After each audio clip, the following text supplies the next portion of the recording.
Mis saludos, queridos amigos y hermanos. Una vez más estamos aquí para estudiar juntos la segunda parte en esta oportunidad de la lección en los Salmos.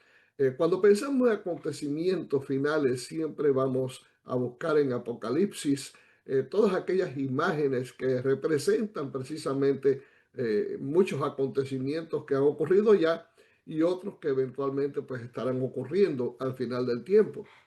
Sin embargo, la profecía también trata temas claves, como son, por ejemplo, la salvación, la justicia, la injusticia que ocurre en el mundo, la persecución y el juicio y muchos elementos más que encontramos en el libro Apocalipsis. Lo extraordinario es ver que también en el libro de los Salmos encontramos todos esos elementos.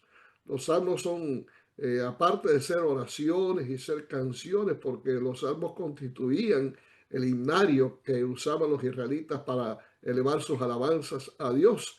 También tienen una gran profundidad.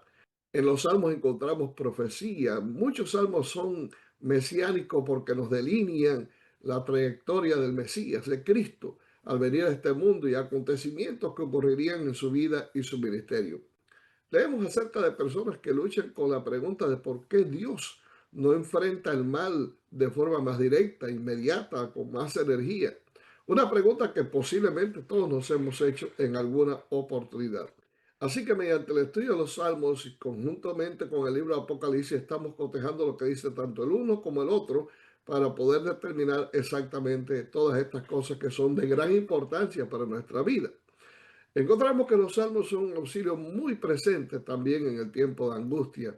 Veamos, por ejemplo, el Salmo 46. ¿Qué mensaje de esperanza podemos encontrar en este salmo en medio de la confusión moral y de lo que sabemos que ocurrirá en la tierra y que está ocurriendo en nuestros últimos días a medida que el conflicto, el gran conflicto, termina de desarrollarse aquí? Es un salmo que a mí me gusta mucho particularmente. Comienza diciendo: Dios es nuestro amparo y fortaleza, nuestro pronto auxilio en las tribulaciones. Por tanto, no temeremos aunque la tierra sea removida y se traspasen los montes al corazón del mar, aunque bramen y se turben sus aguas y también los montes a causa de su braveza. Del río sus corrientes alegran la ciudad de Dios, el santuario de las moradas del Altísimo. Dios está en medio de ella, no será conmovida. Dios la ayudará al clarear la mañana. Bramaron las naciones, titubearon los reinos. Dio él su voz, se derritió la tierra. Jehová de los ejércitos está con nosotros. Nuestro refugio es el Dios de Jacob. Venid, ved las obras de Jehová, que ha puesto asolamiento en la tierra, que hace cesar las guerras hasta los confines de la tierra, que quiebra el arco, corta la lanza y quema los carros en el fuego. Estad quietos y conoced que yo soy Dios. Seré exaltado entre las naciones, enaltecido seré en la tierra. Jehová de los ejércitos está con nosotros. Nuestro refugio es el Dios de Jacob. Realmente es un salmo extraordinario. Aquí el autor no simplemente está contrastando cosas buenas con otras cosas que son mejores, sino también está contrastando un mundo en rebelión y también las terribles consecuencias resultantes de ello con la promesa de las cosas mejores que Dios está preparando para nosotros. Mire qué linda expresión: estad quietos y conozcan que yo soy Dios. Lo dice ahí en el versículo 10. En medio de las turbulencias que vivimos, en medio de los problemas y conflictos que enfrentamos, muchas veces nos desesperamos, muchas veces perdemos la paciencia, caemos en ansiedad, en depresión. Qué bien sería que nos aquietáramos un poco, que como Jesús dijo allá en el mar de Galilea, cuando los discípulos estaban frustrados porque el mar embravecido amenazaba con hundir la embarcación, Jesús se apareció y le dijo: estad quietos, estad tranquilos. Es necesario, ante los problemas que enfrentamos, estar tranquilos y dejar que Dios obre, poner a Dios delante, presentar nuestras cuitas, nuestros pesares, nuestros problemas a Dios con la seguridad de que Él va a resolver todas esas circunstancias. Realmente, si tuviéramos más confianza en Dios, si dependiéramos más de Dios y dejáramos más aquellas cosas que nos turban, que no tienen solución humana, en sus manos, creo que las cosas realmente marcharían mucho mejor. Así que siempre hay esperanza en medio de la confusión reinante, en medio de los problemas, que es parte del lenguaje de los salmos y es parte del mensaje que tienen para nosotros. Encontramos que los salmos también tienen un lenguaje simbólico, metafórico. Sin embargo, cuando se trata de apuntar al restablecimiento definitivo de nuestro planeta, hay pocas razones para creer de que sea simbólico. Realmente creemos de que es literal. Veamos, por ejemplo, un pasaje que nos ayuda a comprender exactamente cómo Dios va a resolver todas las cosas. En Jeremías 4, 23 al 26, contesta la pregunta: ¿qué nos dice esto acerca del destino de este mundo, al menos hasta que haya un cielo nuevo y una tierra nueva? El profeta tuvo una visión que fue realmente apocalíptica. Miré a la tierra, dice él, y aquí que estaba asolada y vacía, y a los cielos, y no había en ellos luz. Miré los montes, y aquí que temblaban, y todos los collados fueron destruidos. Miré, y no había hombre, y todas las aves de los cielos se habían ido. Miré, y aquí el campo fértil era un desierto, y todas sus ciudades eran asoladas delante de Jehová, delante del ardor de su ira. En Apocalipsis, como contraparte, nos dice ahí en el capítulo 21, verso 1, vi un cielo nuevo y una tierra nueva, porque el primer cielo y la primera tierra pasaron y el mar ya no existía más. O sea, la profecía revela que este mundo va a terminar en un estado caótico. Cuando Cristo venga, serán destruidas todas las cosas, todas las obras humanas serán totalmente destruidas y quemadas al fuego. Pero hay una esperanza para los redimidos.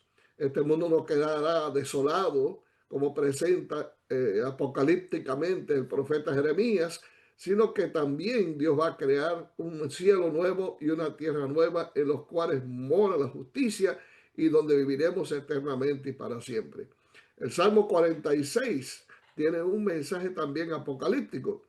Ahí dice: brama las naciones, titubean los reinos, alza él su voz y se derrite la tierra. El Señor Todopoderoso está con nosotros.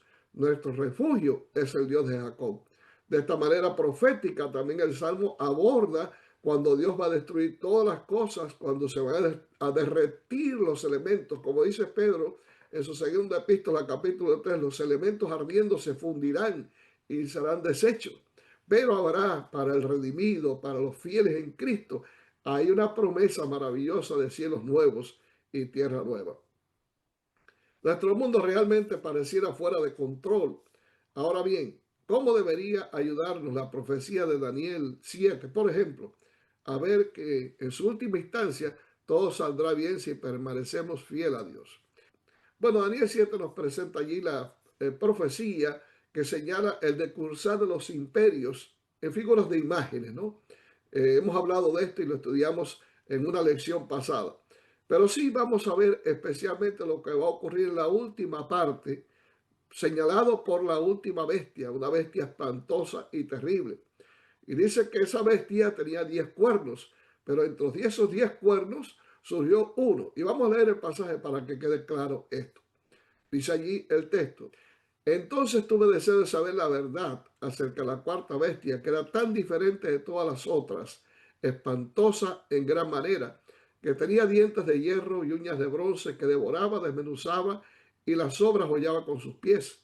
Asimismo, acerca de los 10 cuernos que tenía en su cabeza, y del otro que le había salido, delante del cual habían caído 3. Y este mismo cuerno tenía ojos y boca que hablaba grandes cosas, y parecía más grande que sus compañeros.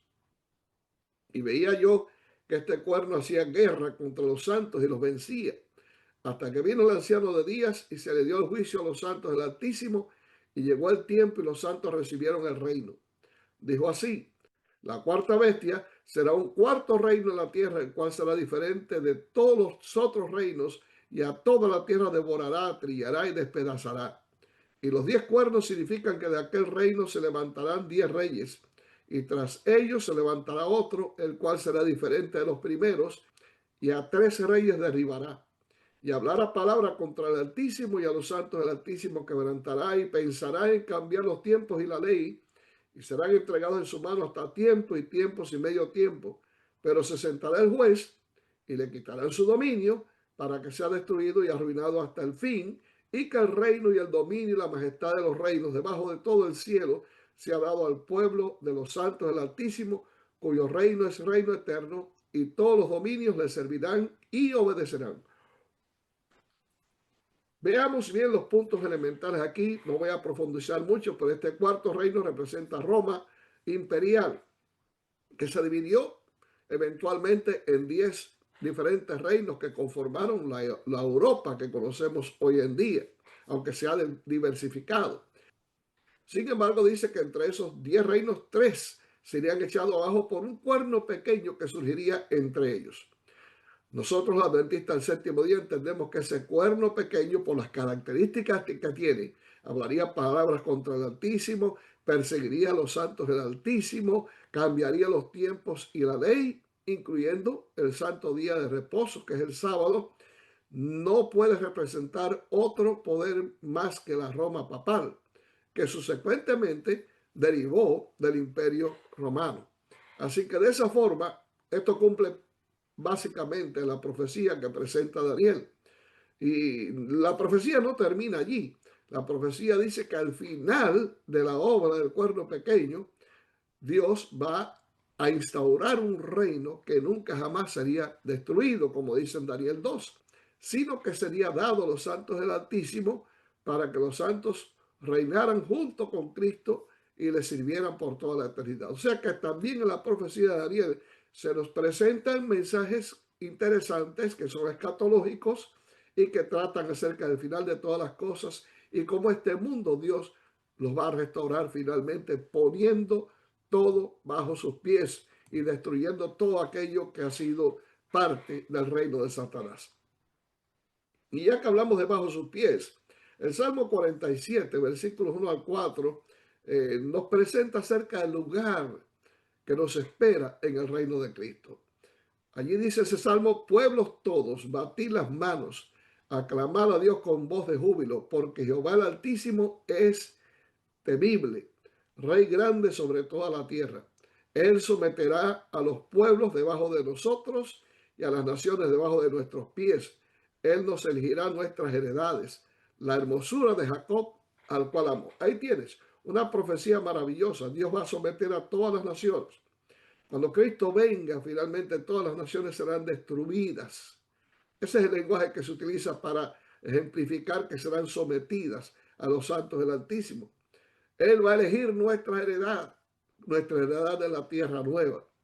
Nuestra heredad es la santa ciudad de Dios, que ha de ser la capital del universo y estar aquí en la tierra nueva también. Estas son profecías maravillosas que están en su cumplimiento futuro, pero que esperamos sea muy pronto. Vamos a comparar 1 Tesalonicenses capítulo 4, versículos 13 al 17 con Zacarías 14, 4, y vamos a prestar atención especialmente a lo que dice el último pasaje acerca de los pies de Cristo. Algunos piensan de que cuando Cristo venga, Él va a sentar sus pies sobre la tierra y va a deambular como hizo en su primera venida en los diferentes lugares de este mundo. ¿Para qué diferencia encontramos estos dos pasajes que nos muestran que esto no es así? Por ejemplo, 1 Tesalonicenses capítulo 4, Pablo dice: porque el Señor mismo, con voz de mando, con voz de arcángel y con trompeta de Dios, descenderá del cielo y los muertos en Cristo resucitarán primero. Luego nosotros, los que vivimos, los que hayamos quedado, seremos arrebatados juntamente con ellos en las nubes para recibir al Señor, y destaco la frase en el aire, y así estaremos siempre con el Señor. O sea, cuando Cristo venga por segunda vez, Él no va a tocar con sus pies en tierra. No, Dios va a resucitar mediante su Espíritu Santo a todos los redimidos que desde Abel hasta el cierre de la gracia murieron siendo fieles al Señor e hicieron su pacto de obediencia y fidelidad a Jesús. Serán resucitados. Y también los que estén vivos en ese momento, los santos que estén vivos, serán transformados y todos seremos elevados en el aire a recibir al Señor. El Señor no va a tocar tierra, el Señor simplemente va a quedar suspendido en el aire. Todos los redimidos nos reunimos con Él e iremos al cielo, donde estaremos durante 1000 años en una sesión de juicio sobre los impíos, sobre todos los que se han perdido. Ahora veamos lo que dice Zacarías.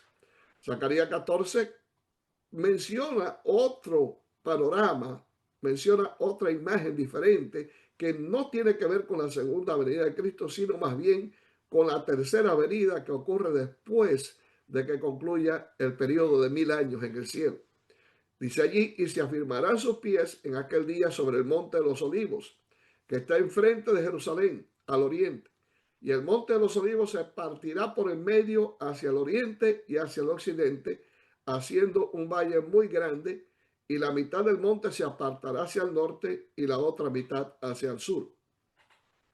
Comento lo que dice la sierva de Dios, Elena White. La nueva Jerusalén que desciende del cielo con deslumbrante esplendor se asienta en el lugar purificado y preparado para recibirla. Y Cristo con su pueblo y los ángeles entra en la santa ciudad. Veamos la imagen. Cristo desciende con los redimidos. Cristo pone sus pies allí en el monte de los olivos, se parte en un gran valle hacia una planicie extraordinaria que formará el fundamento para la ciudad de Dios, la Jerusalén que está descendiendo del cielo. Este acto purifica esa sección de tierra, la otra parte no, pero ahí se asienta la santa ciudad y Cristo, los redimidos, entran dentro de la santa ciudad para enfrentar los eventos finales que han de ocurrir en este mundo y que tendrán relación con los impíos que serán resucitados y finalmente tratarán de invadir la ciudad de Dios para tomarla por asalto. Pero este es tema para otro estudio. Veamos ahora otra sección de nuestra lección, vino y sangre. ¿Qué revela el Salmo 75 sobre algunas de las cuestiones que están en juego en el juicio y cómo nos ayudan los otros textos a entender estas cuestiones? Dice el Salmo 75, mas Dios es el juez, a este humilla y a aquel enaltece, porque el cáliz está en la mano de Jehová y el vino está fermentado lleno de mistura, y él derrama del mismo hasta el fondo, lo apurarán y lo beberán todos los impíos de la tierra. Pero yo siempre anunciaré y cantaré alabanzas al Dios de Jacob, quebrantaré todo el poderío de los pecadores, pero el poder del juicio será exaltado. Y vemos en este salmo que también es profético cómo Dios va a tratar con los impíos y a la vez cómo va a bendecir a los justos santos, dándoles la eternidad, dándoles la vida eterna. Mateo 26 nos dice que Jesús, tomando la copa y habiendo dado gracias, les dio diciendo, bebed de ella todos, porque esto es mi sangre del nuevo pacto, que por muchos derramada para la remisión de los pecados. Y os digo que desde ahora no beberé más de este fruto de la vid, hasta aquel día en que lo beba nuevo con vosotros en el reino de mi Padre. Tengamos en cuenta que tanto el Salmo 75, así como Mateo 26, tiene un común denominador y así mismo lo va a tener Apocalipsis 14, pues Apocalipsis 14 nos habla que el tercer ángel lo siguió diciendo a gran voz, si alguno adora a la bestia a su imagen y recibe la marca en su frente o en su mano, él también beberá del vino de la ira de Dios que ha sido vaciado puro en el cáliz de su ira y será atormentado con fuego y azufre delante de los santos ángeles y del Cordero, y el humo de su tormento sube por los siglos de los siglos. Vino y sangre. Salmo 75 nos menciona que Dios hará beber a las naciones de un vino fermentado, lleno de mistura, que él derrama, hasta el fondo lo van a apurar y lo van a beber todos los impíos. Eso viene a colación también con lo que dice Apocalipsis, le va a dar el vino del furor de su fornicación. Ese vino representa las enseñanzas espurias, las enseñanzas falsas, conjuntamente con el castigo que han de recibir por haber enseñado a las naciones y haber engañado a las naciones con esas enseñanzas falsas que ha predicado la Roma papal. Por lo contrario, en Mateo 26 se menciona también del vino y de la sangre que representa el vino, y esto está precisamente relacionado con la institución de la Santa Cena. Pero es muy diferente al vino que presenta Salmos 75 y Apocalipsis 14. En este caso, este vino representa la sangre de Cristo que fue derramada por nuestros pecados. Es un vino de salvación. Así que por un lado, hay un vino que representa la destrucción total que van a recibir los impíos a causa de haber enseñado, haber propalado verdades falsas y haber engañado a todas las naciones de la tierra. Mientras que por otra parte hay un vino que es el vino de la salvación y que representa la sangre de Cristo que fue derramada por nuestros pecados. Independientemente de la gravedad de los problemas existentes, se nos recuerda que los creyentes debemos vivir con esperanza y no imaginar el futuro sobre la base de los acontecimientos actuales.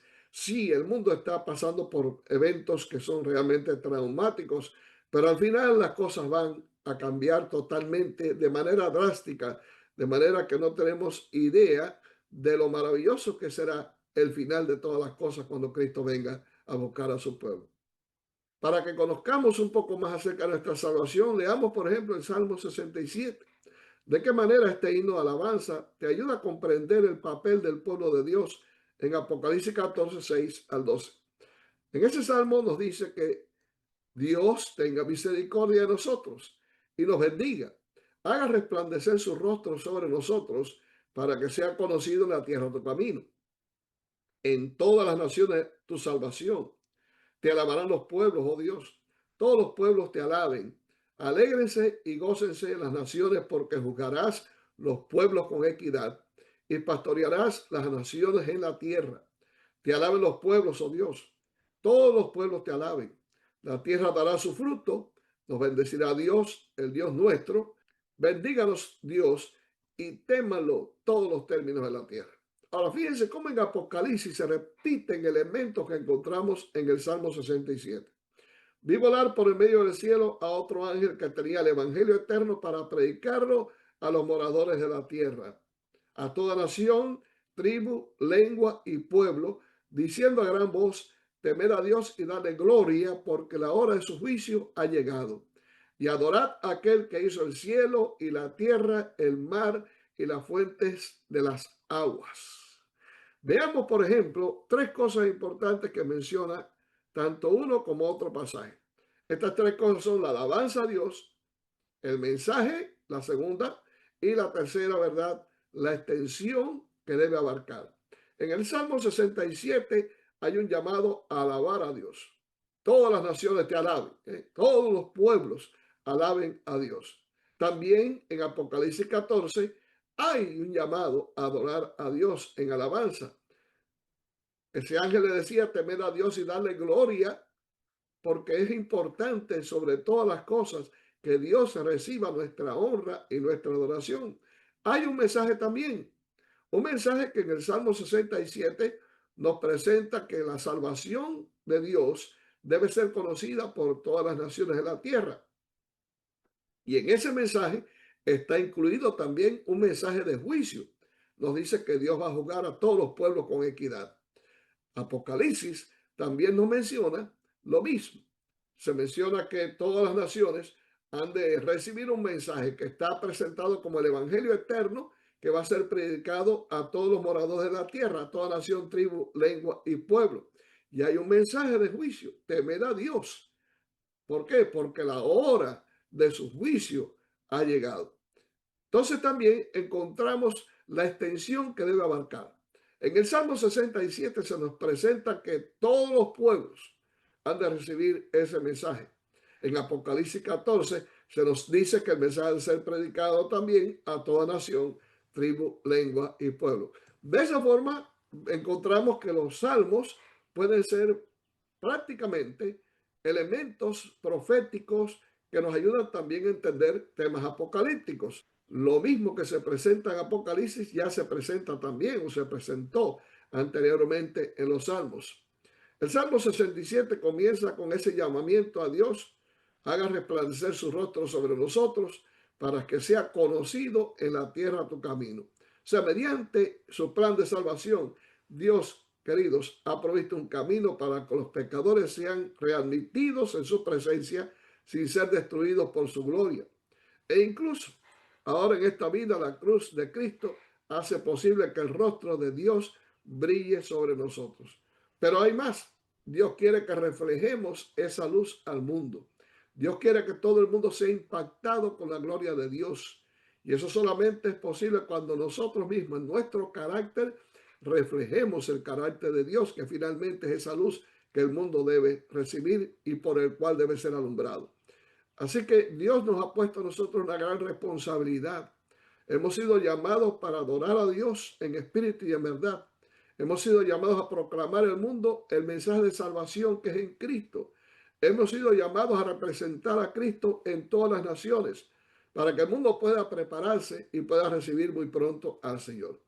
Sí, vendrán tiempos difíciles, Ya los tiempos están aquí, irán recrudeciéndose cada vez más. La obra del cuerno pequeño va nuevamente a alzarse con más poder al final del tiempo, pero el pueblo de Dios será librado, como dice la profecía. Quiero terminar con esta declaración del Espíritu de Profecía, The Gospel Herald, del 10 de diciembre de 1902. La sierva de Dios dijo: la obra más grande, el esfuerzo más noble en que el hombre puede empeñarse es señalar a sus semejantes al Cordero de Dios. Insistamos en la importancia de esta obra con mayor fervor del que hemos manifestado en el pasado. Que los miembros de nuestra iglesia comiencen a trabajar, que revelen a Cristo en cada pensamiento, palabra y acto. Si lo representan correctamente, recibirán la recompensa de la vida eterna y también un hogar en el cielo. Mi querido, que Dios te bendiga, que puedas entender claramente que Dios tiene un propósito para cada uno de nosotros, a la vez que nos revela en una forma exacta los acontecimientos que están ocurriendo y que van a ocurrir cada vez que nos avanzamos en el tiempo y vamos acercándonos a la venida de Jesús. El Señor estará con nosotros. Nuestro refugio es el Dios de Jacob. Y no tenemos que temer en absoluto aunque la tierra sea removida, porque finalmente Dios pelea por su pueblo y Dios va a estar hasta el final guiándonos, guardándonos, hasta que nos encontremos con Jesús y podamos vivir entonces felices por toda la eternidad en ese mundo maravilloso que Él ha de crear para ti y para mí. Dios te bendiga, que Dios te guarde. Nos vemos la próxima.